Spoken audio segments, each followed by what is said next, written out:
I would say why we would choose a ground setup over getting in a tree is just a lot of times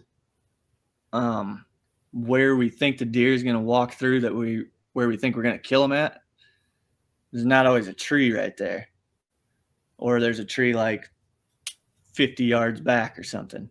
So from there, then we'll start looking for a ground setup so we can make sure we're in the kill spot if a deer does walk by there.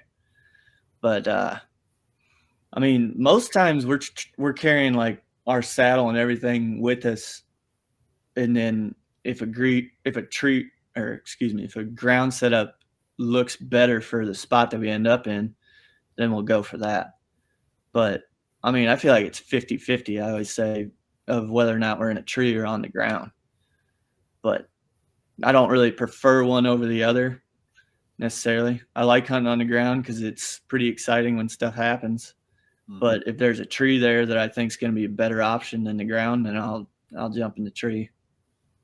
Yeah, and from what I recall, that Missouri hunt, didn't you guys see that buck the day before maybe, and then you moved onto the ground because it was out of range of your tree setup or something like that?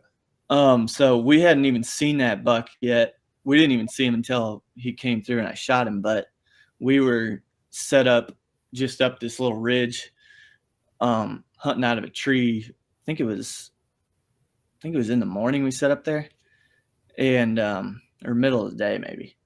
But we were watching several. I think we saw 3 bucks go along the same trail, and it was downwind of us. So after seeing several of them do that, we just climbed down, made a loop around there, and once we got over there, we were trying to set up on that trail, obviously, and pretty much the only option that we had was going to be on the ground. There was some trees around us, but nothing that we thought we could get away with. So then that's when Jake, I think he sat behind me just up against a stump or something, and then I just started grabbing a bunch of deadfall and stuff and stacking it up, and then just sat in there, and he was the only deer we saw after we did that.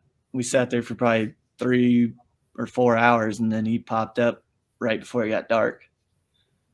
If you're going to see only one, that's a good one to see. Yeah, for sure.